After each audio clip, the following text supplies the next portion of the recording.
biso toza na bureau de vote na Lemba. Compilation na facilité. Pour un étudiant digne de ce nom, ce temps donc oui, qu'on a un nombre de guérités sans traitement. Voilà. Donc il dit que baza quoi honorable. Après vote bien sûr de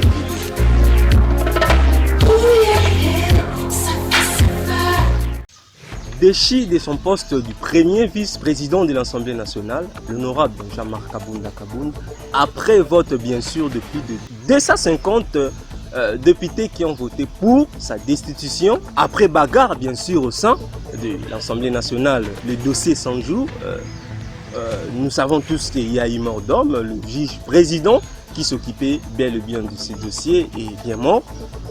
Nous constatons aussi des morts mystérieuses au sein du cabinet du chef de l'État, des morts qui doivent s'expliquer parce que ça inquiète la population congolaise. L'affaire Covid aussi, ensemble nous, parce qu'il y a eu encore prorogation de l'état d'urgence. Est-ce que c'était nécessaire de proroger cet état d'urgence?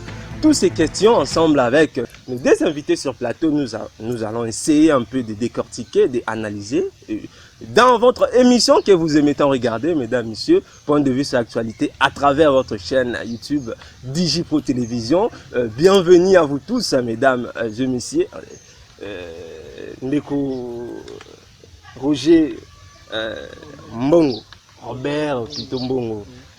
Bonjour Ndeko. Bonjour Ndeko Abam. Santé ndenge. Ouais, santé ça va, na wetu kaka ya compliment toujours. Bah liboso comment on émission na biso. Comment vous recevez qui invitation na biso plutôt. C'est vrai qu'invitation na bino avec joie pour répondre bien sérieusement à la question na bino. Voilà, tout signaler que Ndeko Robert Mbongo aza na jeunesse nationale ya UNC. Boyi bolamu na mopanzi na za na moto déjà ba mesana. Comment on a Ndeko héritier ngaché, communicateur du changement, on a mesana ko benga jeune dynamique. Mbote Ndeko héritier. Mbote Ndeko Abam, merci pour l'invitation. Mbote na internaute avec lequel tu peux interagir, émissions interactifs, bah on en direct là, bah on par la suite, toujours tu as bon s'abonner massivement à la chaîne. Oui. Toko kabongo ko échanger, bah to bayi ba makani na biso, bah à travers ba commentaire la ba réaction na bango, toko kabongo ko ibani ba kanisa pour na bonne marche ya mboka. Na profiter pe na repesa mbote na muninga na ngai, invité na biso avec lequel toko solo là, d'accord. Nakati ya plateau oyo. Et sinon je suis très ravi de bien sangal so ndenge ya bomesano nakati ya émission. Ndeko Robert tolandi biso nyonso destitution ya mwana mboka Jean-Marc Kabunda c'est assemblée nationale, tandis que député oyo a fundaki Ndeko Jean-Jacques Mamba, l'honorable Jean-Jacques Mamba, pour kulakisa ete aposelaki signature na makambu aza venant à INC parce que tout ça qui va recherche, mais quand même empêcha quitter ba continuer ba démarche à destituer Jean-Marc Kabunda na kati Assemblée nationale. Est-ce que décision ou bien destitution en faveur il y a cash ou bien de faveur? Pour noter que biso toza cash. Oui. Biso nyonso tozosala tolobaki slogan la biso le peuple d'abord. Et nyonso tozosala faut ba retomber nango ezala positif na vie sociale de la population congolaise. Oui. Démarche wana ya honorable Jean-Jacques Mamba eza bénéfique te na population. Comment ça? Mais oui, parce que ezo a pesaki requête moko o eza nango. Bon, ils ont englobé des problèmes aux populations à Zanang. Ake beaucoup plus, ils ont des démarches, c'est comme si ils avaient un soubassement politique, on a codifié juste Jean-Marc Kabunda. Est-ce que Jean-Marc Kabunda va dire qu'on déranger? Non, mais à quoi déranger, on a plus que tout ça dans la coalition. Oui. La coalition, plus que tout ça, l'équilibre et le pouvoir. Au moins, plus que on a déjà FCC, on a na présidence de l'Assemblée nationale. Alors biso FCC cache déjà majorité na parlement. Il fallait qu'il appelle ça biso premier vice-présidence il y a l'Assemblée nationale, il y a un mona qui biso na cache to solo la qui tout ça moi na mboka Kabunda. Bango par malveillance na bango ba moni que non, il fallait ba destituer. Pourquoi? Peut-être pour ba tia élément moko oyo akozala manipulable na ba décision na bango. Mais biso tozana bango ka vali sur likola lisu. Toyebi que tokopona mwana mboka oyo akozala pe valable ya ko représenter Kabunda wana na ndenge moko pena elongo bani. Et puis nalina na préciser loko moko. Kabunda malgré abimi mais abimi quand même na soutien ya INT. Parce que bomona ki bino moko lettre ya Vital Kamerhe o azali président na biso a rappela ki ba membre ya FCC que tozana coalition et que on démarche na biso nyonso po eza na ba retombées moko positif na population. Mais honorable na biso asalaki bien sûr réaction salamaki avant lettre ya parti. Oui, peut ça que ligne ya conduite à parti. Bon, tozali wana te. Et puis poste wana il y a premier vice-président de l'Assemblée nationale. Côté Bakeza ni ya INC ni ya IDPS ni ya cash encore moins ya FCC. Et ça y a parti où ils ont constitué majorité parlementaire na kati ya hémicycle. Le boka monter lobby ceux qui bomoni député moko ya INC ou encore il y a IDPS na poste on a azoni lisusu. Donc eza na accord monté au lobby que non fois à la kaka na IDPS fois à la kaka ya boui. Pour les précisions moko na moni bato bazolo baloba yango mingi que non poste on eza kaka ya IDPS non. Ba proposer déjà pour tout bato IDPS. Oui ba koyi ko proposer na Chilumbu ba nani ba proposer. Oui bazali ba ko proposer puisque eza na cash, ba na cash. Toujours qualité na bango toujours na cash. Biso pe to koyi ko proposer parce que poste on eza IDPS mais eza ya cash. Ba tiens on pona et marquer équilibre bango bazana FCC la présidence, vice-président, premier vice-président. D'accord, merci beaucoup. Neko héritier Ngaché, surtout total la destitution et Jean-Marc Place et outils déjà dans affaire ya congrès. Déjà tant à bimisaki que congrès wana ko coûter 7 millions. Au lieu que le peuple congolais a besoin de Mosolowana. Déjà à partir de Wana, tu sentais que déjà que la démarche en nombre et comment ça les pour commettre Jean-Marc Kabunda à côté. Avis contraire ou peut-être aux Ana par rapport à la destitution. Merci pour déjà à travers la destitution de Jean-Marc Kabunda, nous avons noté l'hypocrisie à FCC. Oui. Hypocrisie dans le sens que Bozali na alliance, Bozali na coalition, Bozali na cohabitation, Bango Moutou va constituer le FCC na cash, il va constituer une majorité parlementaire. Et donc Bozali teni na devoir de solidarité les uns vers les autres pour que, bien évidemment, va faire fonctionner la majorité de la parlementaire malamu et ce que la majorité parlementaire est autant malamu. Il y a gouvernement, parce que le gouvernement a le parlement, et ainsi de suite. Le gouvernement a l'exécutif, il y a au quotidien. Mais nous avons l'antagonisme, cacophonie, malveillance, hypocrisie dans l'Assemblée nationale. Ça me pousse à réfléchir des fois sur cette coalition. Oui. Et puis, au niveau de la communication du changement, tu proposais qu'il fallait constituer majorité présidentielle pour le peuple. MPP en sigle. Pourquoi? Parce que tu sens qu'il escalade verbale, collision entre les membres de FCC et Nakash, bitumba tout moment, alors que soi-disant dans la alliance, pour que cette fois-ci, tout est bipolariser la majorité parlementaire. Parce que dans l'opinion publique, il y a des FCC qui de l'autre côté, nous avons Félix Tshisekedi et Nampandi Moussou-Sundeko Joseph Kabila. Non, na minute Oyo, Joseph Kabila, ce qui Azali n'a point de vie à quoi émettre. C'est un acteur majeur. Mais il faut ça la maca na libanda et institution. Oui. Parce qu'il y a Azali sénateur. C'est peut-être au Sénat où il peut passer son point de vue, et ainsi de suite. Mais dans la scène politique, nous avons Félix Tshisekedi comme président de la République. Kabila Azali vice-président. À sa premier ministre, il faut que l'eau soit longue. Mais les gens du FCC continuent à entretenir ces flous. Wana, ndezo salabiso quand même moi passé. Mais une chose aussi, nazo noté MLC a toujours participé dans la coup nyonso ordi contre la République. Là il baraté pourquoi?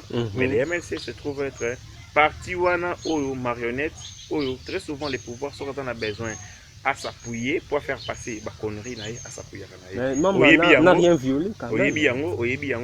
D'ailleurs, il y a une note circulaire, il y a Bemba Gombo, Oyo, je date, ouais, il y a des députés à MLC. Ceux qui ont besoin d'initiatives dans le cadre des exercices parlementaires na bango, ils allaient malamo, mais au préalable, il faut pas solo le lango, et ça l'objet à la discussion, na quatre il y a parti pour les faire option.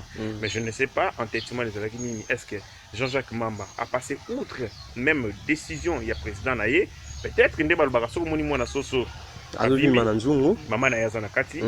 Jean-Jacques Mamba azalaki en fait au service du FCC. Balingaki bango te ba initier motion na polingere za la Sony. Oui. Mais tout simplement, batindi yé lokola mwana musala na bango mukala, il a initié motion et bango ba ko soutenir yango pour preuve 250 contre 17 voix. Et ça résultat. Il n'y a pas match, oui. Sans appel. Et la guerre c'est que FCC me vota qui décision coalition toloba coalition eza na kaka coalition parce que c'est constitutionnel. Na ba esprit ya ba parlementaire, na ba esprit ya ba politique, c'est que coalition eza na ngote. Une chose, le président de la République a fait ça qui ndeko quand il y a FCC ce qu'on appelle la miséricorde politique. Oui. Parce que FCC, vous avez besoin aussi de la bango. Par comment qui au bout.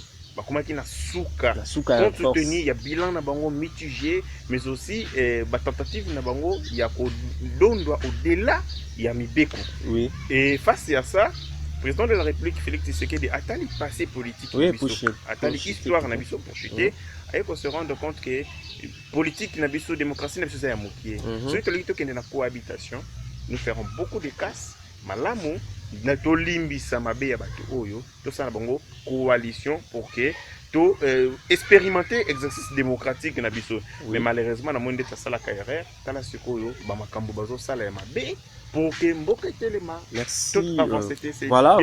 Tout si ça na premier point d'abisso en une minute, Ndeko Robert Mbongo. Zomona teke Tolandi na Sénat awa. Le président Alexis Thambwe Mwamba qui protégeait pas ba sénateur ou ba boya qui ko livrer na maboko justice. Tolandi na Assemblée nationale tomoni Jean-Marc Kabundi ndenge azaki livré à eux-mêmes.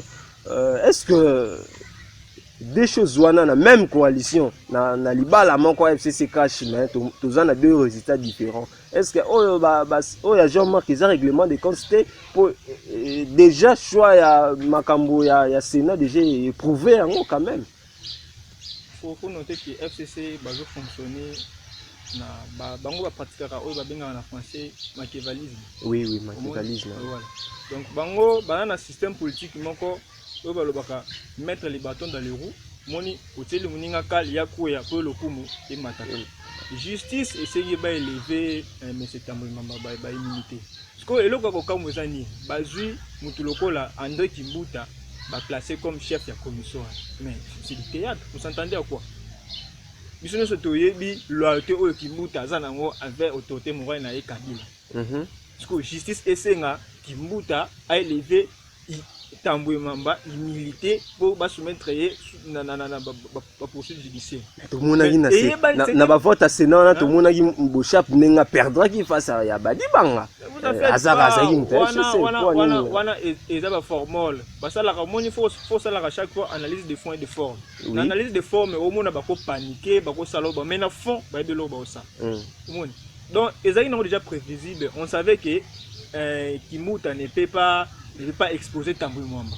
Parce que OI a représenté na corps na bango FCC na bango ya FCC kuna do aza grand tour na niveau na bango pour livrer. Tango bango bandimi ko voter ba chaye président ya Sénat malgré Thambwe Mwamba. Obi ke biso to contre wana to sala ki contre campagne pour na candidat Thambwe Mwamba. Dimi saki ba vidéo na yo ya avion yo wana il paraît ba bombarda wana. Mais malgré ça ba tenaki na yango quantité. Donc baza ba no ba travailler kaka contre l'intérêt de la population. Vous voyez la rapidité d'institution ya Kabouni. Oui. mais na lenteur juste kaka po babimisa décision na ke to boy ko lever ba militaire ya tambo mambo ezui temps moi mais Kaboun papa pouf accueilli. Merci, merci moi la Mboka Robert. Nous vérifions en une minute pour tout changer si j'ai Nabiso et Alelo. Avis contraire, il y a même question, mais avis les amis. Bon, ce que c'était clair. Kabila, Tango Ayebi, Moya Sosusu, la président de la République, à s'arranger comment à gérer l'exécutif provincial, oui. Organes délibérants à niveau provincial, mais aussi l'Assemblée nationale. Majorité, et permettre à être acteur majeur dans la scène politique congolaise. Et voilà pourquoi, tout le monde FCC et abandonnaka banana été au bazar fidèle et loyal. Oui. Jamais. Ce qu'on a fidèle, la fidélité au FCC, c'est pas par rapport à transformer vie sociale des Congolais. Loyauté, Zali, qu'on continue à entretenir Timoyibi, entretenir Misala Mabe. Quand tu es loyal comme Kimbuta, vous savez que Kimbuta a détourné des millions, il y a beaucoup de Kinois. On peut exemple moral. Kimbuta a salé ce qu'on appelle nantissement des recettes publiques de l'État. Oui. Aïbaki Karolongwa, à Kolongwana gouverneur, à Keiko des familles solo na ba banque privée, au nom de hôtel de ville, bakofuta après il y a ibimbongo qui naye, ce que bison de tout ça bon no ya passe, il y a vignette. Mbongo no ya passe aux futa na banzela ainsi de suite na ba taxe. Mbongo wana ezo kendaka po futa mbongo o muyibi ya Kimbuta ayibi. Gentini aute kolobelango mais na moni bato bazo kipe yango te procureur général musala na ezanini tant bazo sala ba dénonciation ya makasi ya bongo faut ba sala saisine d'office mais soki eza makambo oyo ba nini ya makambo pambala ba temi su na banini procureur général atala makambo wana oyo nani Gentini ngobela alobaki sur Kimbuta un criminel comme celui-là un criminel économique on ne pouvait rien attendre de lui et allaient conglomérat au babengarango ndeti eza bali ya ba vampire kuna musala bango ba melarma kila entre bango na bango donc il n'y a rien ne s'attendre de ces gens-là. Merci. Voilà, merci de corriger Ngaché. Nous signalons ici Ndeko Balandaka biso de partout. Topé Sibino merci, na espace Arisia Narigini, Chibangu. Topé merci depuis Bruxelles, hein, na docteur Godet en Cons, depuis Hollande, na maître Aubin Ozozo, depuis Paris, na régime Amba. Et puis, na pressing combat, les bons combats. Topé Sibino, merci. Na Papa Guillaume Izu, voilà, merci beaucoup. Na soutien, na Binonio Sortosa, de cœur avec vous. To continue, deuxième sujet, na Bisso. Affaire 100 jours, de ces 100 jours. Deuxième procès, les cas qui, il y a déroulement procès, là, tout son temps qu'il y a à boire et à manger. Parce que jusque-là, au fur et à mesure, le procès a continué, tu as senti que secret, tu as senti que bilo quoi, ma carte c'est obimana. Yo landa qui a rendu une déclaration. Nga banda procès jour bandi na moni lo makasite yo moni. Ceux lo makasite yo moni qui. Mais il y a eu des noms cités. Mais le nom cité veut tout simplement rien dire. Tu as allé na procès pénal. Oui. Procès pénal est à ma sécurité. Procès pénal est à ma cambo oyo. Bazo ministère public bazo chargé bateau bayibi misolo ya l'état o babengi détournement des données publiques. Détournement des données publiques ezali infraction au mutaro ko commettre ngo mutu oyo azali fonctionnaire de l'état agent de l'état tout comme nani bateau oyo bazali ba collaborateur na ye c'est-à-dire à cause la hauteur tout co-auteur il fonctionnaire de détournement des données publiques mais ce qu'on est fonction de détournement des données publiques faut na yebisa bateau ezali une infraction au esenga mayele. Oui. Exactement que ça demande de l'intelligence. Il faut planifier na engagement, na ordonnancement, na ba place nyonso na ba pièce nyonso na soki ba sangisi yango ndi ba kotala lien ba lobité. Voilà effectivement il y a eu détournement. Mais la minute oyo et c'est très tôt pour nous koloba makambo salamaki parce que dans la deuxième audience. Na oya liboso c'était tout simplement présentation, il y a prévenu, mais aussi il y a tanga ba charge oyo ils ont pesé contre ba prévenu wana. Mais ce que tu continues ce qu'on appelle na droit débat pendé bandi que l'on a une étape sur juridictionnel, tu continues à fond.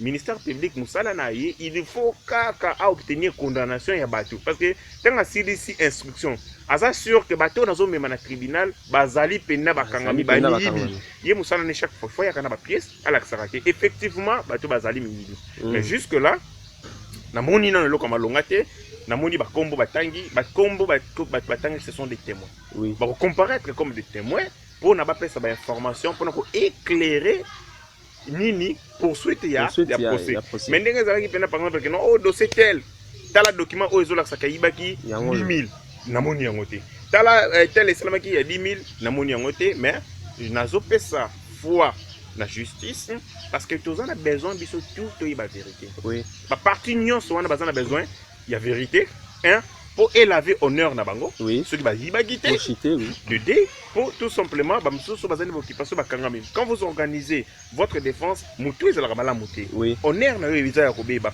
vous ne pouvez pas vous concentrer sur ce que vous faites donc ils ont tout intérêt ba ça la défense na bango malamu pour que ba démontrer que ba yibara mbongo ya l'état congolais à tel komoko de même ba juge ba ça la musala na bango en toute impartialité sans que bazwa ba injonction to ba suivre ba pression politique pour to yebi yango ndenge ezalaka na mboka na biso Congo mais je crois avec Félix Tshisekedi à la tête de ces pays azalaka na besoin justice bon wana état de droit c'est la justice au service de tous au service des individus. Merci beaucoup Ndeko Robert. Prévenir Kamere à la base jusque là il y a pas détournement non so ils a chargé contre eux. D'abord on a INC tant que jeune dynamique. Comment est-ce que vous jugez qui procès naé? Bon, permettez-moi, je serai vite. Oui. Avec à moi historique qui a un programme à 100 jours. Très vite. Bon, tant que tu pouvoir. Oui. Biso tous bateaux toujours préconiser état de droit. Oui. Tant que tu pouvoir, tu coûtes gouvernement moko ezaki sortant. Alors, le président pourrait que vendre la Kinyate, dans mon tour de la Bima, après tout le gouvernement, mon retour en place, entre-temps, population, ils ont souffert. Alors, il fallait programme moko, il y a urgence, il y a tout ça, la maman, pour la population, à sentir que non, il y a un régime sous écoute. Les vital caméra na mayeli na ye, à côté qui va dossier moko na table ya président. Alors, non, mon dit, voilà, ceci, à l'occurrence, au moins qui va sur des moutons, une gratuité enseignement, délai tongami, belé, et non, tout ça, qui est bon, comme ça, en attendant tout ça, le gouvernement est efficace. Voilà. Et pour ça, tout à sachant que, les alaki ba projet moko ya kala, ya gouvernement, ou ya chibala, ou ba signaki, mais ba financer raté. Ouais, ba financer à partir, mais c'est la exécution. Voilà. Donc, ils ont une exécution. Donc, pour moi, déjà, c'est un pour tout le bilan. C'est exécution. Alors, l'exécution, il y a tant que le chef de l'État, à Salakanini, a signé le marché pour Moussala et Salim. Tout le monde a comme une étape de justice. Tant qu'on va accuser le président Namiso Babi, présumé. Au monde qui ont commis la justice, parce que les Congolais, il faut faire l'eau pour nous. Donc, nous avons commis des débats à Zamoui. Tant qu'on va bien se défendre par rapport à l'Ikambo, parce que tant qu'on va bien ici, non, par rapport à la gravité du dossier, nous pensons pour la sécurité, après, pour et puis, et salami, salami, tout comme Sukoyo, l'étape de colorie, proprement dit, à droit. Tu vas nous débat en droit. Babandi, premier procès à la présentation, il y a une forme, ce que tu as fond. Bandi Kolobatine, tu vas question, les VK atteignent ce qu'on va combattre, n'a mon côté. Tu as une équipe de supervision. Donc, maintenant, tu as la responsabilité. Ce que le ministère public faut ça, il faut établir la responsabilité à Moutuna, en fait que Moutuna soit pour répondre à l'acte qui opposé. D'abord, la charge qui cité à la contre il y a président la biso ezalaki boso 350 millions d'abord à faire 15 millions oui mais jusque là ekokita d'abord pour programme à 100 jours ba réduire en cas na construction ba maison préfabriquée o ezalaki ba makambo belé vous assurez que moi na mboka vital caméra ozala na capacité wana ko prouver innocence na mais tozomona yango yi azo que c'est pièce contre pièce. ministère public ce que lobby yé aye à lobby à pousser argument et puis à la qui ses pièces donc tout le monde même yé a comme écoute servir le comme renseignant les sources du ministère public et puis monsieur Jamal Baloba qui n'offre tel caméra détourné 48 millions mais yé mon corps lobby a avoué avoir reçu les 48 millions aux acquis destinés pour la construction tel caméra au juste à Yidi Nini et on biso to loba na yé c'est bien ils a acharnement politique mais non amongo eza na kati wana bazo viser kaka ba déstabiliser président na biso ba bimisa biso ye moriban en fait que en 2023 azala faible yango biso to zaona to senga justice ezala indépendante ezala impartiale oui to boy ba décision politique ezala et ko influencer na kati ya justice parce que biso na séparation des pouvoirs pouvoir judiciaire et en autonomie et fonctionne indépendamment du pouvoir exécutif. Alors le pouvoir exécutif est influencé par des décisions du pouvoir judiciaire. Pour citer, voilà, pour citer avant la tikayo en 30 secondes, bisouno surtout apprenant qui liwa ya juge président voilà qui a saisi cette dossier à son jour ya Vital Kamerhe na INC ba misusu baza ko accuser hein que Vital Kamerhe nde azana na source ya liwa na ye. INC, vous trouvez en non, d'abord, quand on a fait le bilan, on a mis un tomoko, vraiment, ils ont activé. Oui. D'abord, il faut connaître qu'ils ont famille ou babounissi papa. Oui. Bana ou babounissi papa, et la maman ou babounissi mobile. Oui. Donc, d'abord, mes condoléances à la famille biologique qui a juge. Question il faut aborder dans trois volets. D'abord, oui, rapidement, ouais. Juge Azalaki, donc, abandonner compris ça, impression qu'Azalaki impartial ou pas. Apparemment, Abané ko conduire le procès comme il le faut. Oui. Banani bazo préconiser que justice est indépendante. N'est-ce pas nous? Oui. Parce que DC on est juge ils ont profité dans banane. Parce que biso toujours préconiser que justice est indépendante. Effectivement, juge wana azala qui peut indépendant. Oui. Procès Abané qui ko équitablement. Ce que tant que juge oyo azo sala makambo bongo azo pumbela dossier na droiture à kufi. Ils ont des avantages na biso. Et quoi accuser Vital Kamerhe na makambona c'est totalement faux. C'est contre la justice. Tous la namoni va lancer procédure que police scientifique tout soit la médecin légiste basa la musala basa la autopsie. Tous la poto eba. D'accord. Ba circonstance il y a décès. Voilà ndeko moi na mboka héritier rapidement liwa et beti lisusu mboka na biso to perdre moto moko aza motuya a démontrer qui de quoi il est capable na justice ya mboka na biso kasi aza lisusu te impression na les amis. Merci beaucoup na motuna na yo mais avant d'en arriver tikanga na le kamambango na makambo ndeko rapidement oui il y a liboso ya lobby qui Vital Kamerhe akutaki ba dossier na kati ya mesa ye ayaki kaka ko signer pour na ba marché ainsi de suite. C'est pas le directeur du cabinet qui a signé ba document relatif na ba marché. Tozali, il y avait une procédure d'urgence mais azalaki yé mon côté. Bazalaki na coordination. Mais yé a participé et question ba tuna qui est plusieurs fois. Na mona qui peut clair que na ba réponse là azalaki na rôle nini na kati ya supervision. Est-ce que vous savez que Ebola tout ça na staff off? Oui. La staff off tozali na ba membre ya président de la République. Tozana ministre ya santé, tozali une équipe ya riposte. Bango nyonso bazali na musala précis. Par rapport ya attribution na bango. Yo musala no ezaki ngani, yo musala no ezaki. Jamais vous verrez par exemple pour ce qui est d'Ebola, ba membre ya président de la République ba le kaba yebisa biso que tozali na 1000 cas contaminés, 1000 cas ni. C'est pas leur travail. Bazana musala bazo s'en tenir na ba prérogative na bango. Équipe où il y a supervision, où il y a 100 jours, le directeur du cabinet a agi na fonction nini. Il a répondu qu'il était comme directeur du cabinet du président de la République. Oui. Mais dans une équipe de supervision, vous avez une tâche précise. Vous ne pouvez pas agir comme directeur du cabinet d'une équipe à supervision. Sinon, les membres de la présidence aussi réagiraient à une équipe à supervision comme nous. Les ali titre na bango. Mais ils ont une tâche précise. Bazo sala na katia, il y a eloko à 100 jours. Oui. Ça, je note la contradiction. Projet wana eza initiative nani ya directeur du cabinet. Oui. Le directeur du cabinet a conçu ces projets en collaboration avec d'autres services de l'État, notamment la régie des eaux. Oui. Parce que projet à 100 jours, les Congolais babosani yango. Je lis les documents on est à projet. On a un document je pense à 64 pages. Où à la gisi lolenge nini va concevoir qui plan wana régie des eaux, DGDA ainsi de suite lié à qui concepteur na kaniswana. tant ba yé na exécution tozomi tuna siko il a agi quand seulement na conception à l'exécution mais aussi l'engagement tout comme dans l'ordonnancement je ne sais pas bon mais peut-être on connaît il a cité les ministres Bitakoura le ministre du développement rural c'est comme si le contrat était signé pas entre Caméré et Jamal et ses entreprises c'est pas Caméré le contractant Caméré ba kosali contrat ça gouvernement congolais avec ces individus tout tolintoyeba est-ce que Caméré à agir à quel niveau voilà. On a justement pour faciliter ou aux côté il y a infraction au babengi il y a je reviens et là mon frère a lobby par rapport à la contradiction sur la justice il vient d'évoquer que le juge était impartial mais en même temps on instrumentaliserait la justice pour nuire Caméré ce qui justice est impartial donc il n'y a pas instrumentalisation il doit s'apaiser sur ces points là il n'y a pas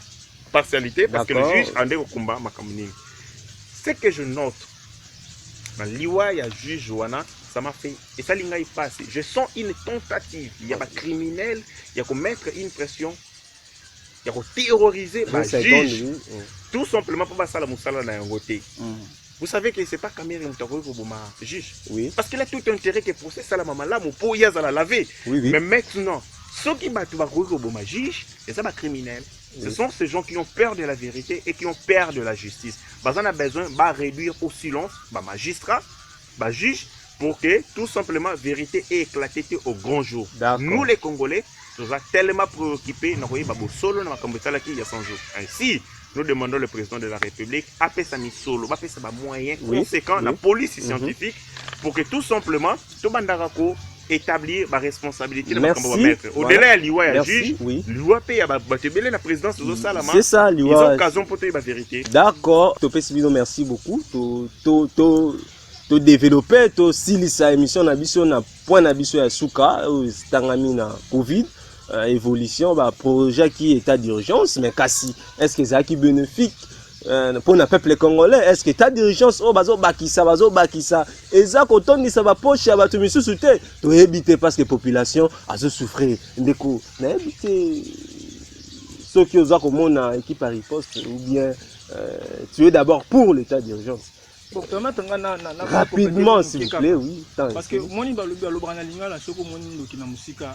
belela ceux qui toujours ganga déjà que tu boyi ba décision politique et pour influencer ici c'est parce que tu yebi ni nezoleka to sala ki na parquet général du jour ba qui étant qui renseigna ba beti biso ba gaz pour ba panza biso afin que ba meme na makala pour respecter qui norme le 11 to komi wana na makala c'est la même chose ba vol ba téléphone ba police tout les 25 to sala ki on a c'est la même chose yango tozobela déjà na musika avant mabe ekota pourtant ekoya soki ekoya biso to ba déjà que non to visa ki bi donc pour na covid-19 c'est vrai malade des en mboka monde biso to mi bateli to za distance mais il y a na ba point noir moko oyo faut ba régulariser 10 millions ça déjà débloqué mais sur terrain oui sur terrain peut comme dans 2000 cas plus de 2000 cas d'ailleurs mais na vie to sentir le côté au benga mutu boy non na côté na bino na c'est comment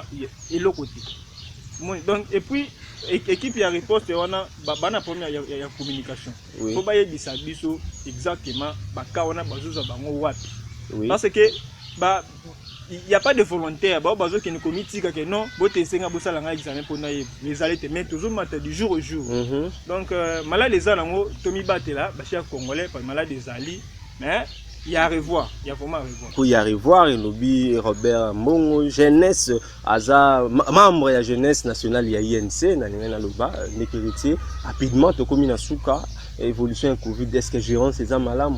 Je note qu'il ne comprend que Moni a na poids, il y a ma conversation comme la présidente Nabavo, et Vital Caméré, pour qui j'ai beaucoup aussi de considération.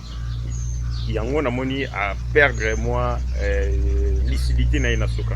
Est-ce que ce qui la police éminence et sali terreur n'a pas membre INC va soutenir président na bango.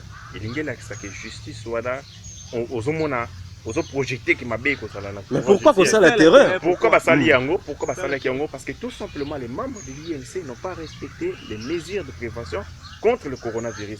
Bayaki ebele et tuluku na 4e. Les total qui visite le président de la République dans l'hôpital du 50e. En bravo, je vis la vidéo. Il y a un zongisa. Quand le frère a dit azomona bazomona batwana qui bazokino kozwa bangwa. Alors utiliser le discours ya batu ya lamuka. Batu o bande ko minimiser maladie wana ya coronavirus. Est-ce que vous savez que likolo ya discours wana notamment ba F Bazaiba écoutez si intox na éviter. Est-ce que INC longo na coalition? Tu es ça na coalition. Gestion. Je rentre à ce que je suis en train de dire tantôt. Gestion coronavirus et la Kisibiso, la faiblesse de défaillance du système sanitaire nabiso, mais ils avaient dit que imprévisible. Même dans des états où au niveau na bango, il y a sécurité sanitaire très élevée, basali na infrastructure sanitaire ya makasi, besoin na victimes les kaka. Donc nous ne pouvons pas imputer le nombre de cas où ils en ont Congo. Tout simplement la négligence humaine, parce que même là où les gens sont licites, merci.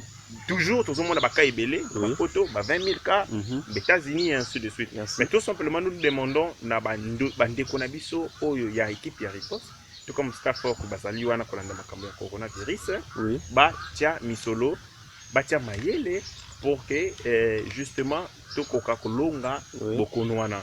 Et là, comme on nous a fait beaucoup de bruit ici. 20 secondes. Docteur Jérôme. Voilà. Bati biso makelele makasi. Docteur Songolo Paka. Équipe ya ba chinois eye. Expertise wana ezosala nini. Banda ba ye.